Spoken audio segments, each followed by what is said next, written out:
14 ਤੇ 15 ਅਗਸਤ ਆ ਰਿਹਾ ਸਾਂਝਾ ਪੰਜਾਬ ਦੇ ਅਸੀਂ ਲਹਿੰਦੇ ਤੇ ਚੜ੍ਹਦੇ ਪੰਜਾਬ ਨੇ ਅਸੀਂ ਪਿਛਲੇ ਪ੍ਰੋਗਰਾਮ ਕੀਤਾ ਸੀ ਉਹ 'ਚ ਮੈਂ ਇੱਕ ਨਜ਼ਮ ਲਿਖੀ ਸੀ ਉਹੀ ਮੈਂ ਇੱਧਰ ਆ ਦਿੰਦਾ ਕਿ ਆ ਇੱਕ ਵਾਰੀ ਫਿਰ ਅਸੀਂ ਆਪਸ ਵਿੱਚ ਜੱਫੀਆਂ ਪਾ ਲਈਏ ਆ ਇੱਕ ਵਾਰੀ ਫਿਰ ਅਸੀਂ ਆਪਸ ਵਿੱਚ ਜੱਫੀਆਂ ਪਾ ਲਈਏ ਇੱਕ ਦੂਜੇ ਤੋਂ ਨਾ ਵਿਛੜਨ ਦੀਆਂ ਸੱਚੀਆਂ ਕਸਮਾਂ ਖਾ ਲਈਏ ਆਪਣੇ ਸਾਰੇ ਦੁੱਖ ਸੁੱਖ ਵੀ ਅਸੀਂ ਆਪਸ ਵਿੱਚ ਮਨਾ ਲਈਏ ਆਪਣੇ ਸਾਰੇ ਦੁੱਖ ਸੁੱਖ ਵੀ ਅਸੀਂ ਆਪਸ ਵਿੱਚ ਵੰਡਾ ਲਈਏ ਬੁਗਜ਼ ਕਦੂਰਤ ਕੱਢ ਕੇ ਦਿਲ ਵਿੱਚੋਂ ਪਿਆਰ ਮੁਹੱਬਤਾਂ ਪਾ ਲਈਏ ਆਪਣੇ ਸਾਰੇ ਦੁੱਖ ਸੁੱਖ ਵੀ ਅਸੀਂ ਆਪਸ ਵਿੱਚ ਵੰਡਾ ਲਈਏ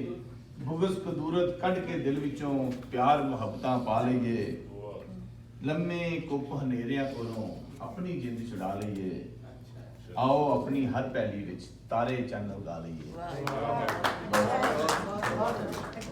लम्मे कुप हनेरियां कोलों अपनी जिंद छुड़ा लईए आओ अपनी हर पहली विच तारे चंद उगा लईए दर दर ठूठा फड़ के फिरना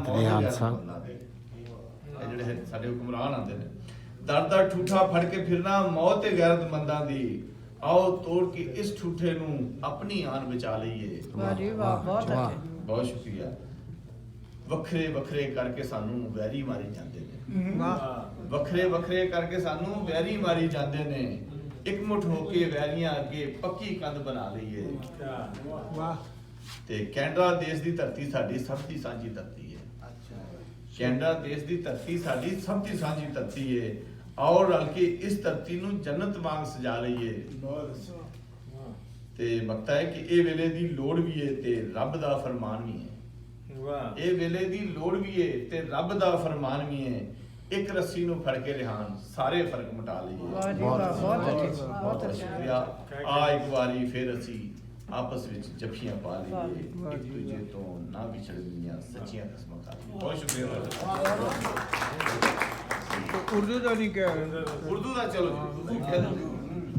जी बहुत शुक्रिया ये मेरा शुक्रिया अदा करो ਤੁਹਾਨੂੰ ਯਾਦ ਪੰਜਾਬੀ ਦੇ ਵਿੱਚ ਸਾਰੇ ਮੌਜਾਂ ਲੱਗੀਆਂ ਹੋਈਆਂ ਅੱਛਾ ਜੀ ਉਹ ਵਤਨ ਦੇ ਹਵਾਲੇ ਨਾਲ ਇੱਕ ਨਜ਼ਮ ਹੈ ਜਿਹੜਾ ਮੌਜੂਦਾ ਹਾਲਾਤ ਜੀ ਜੀ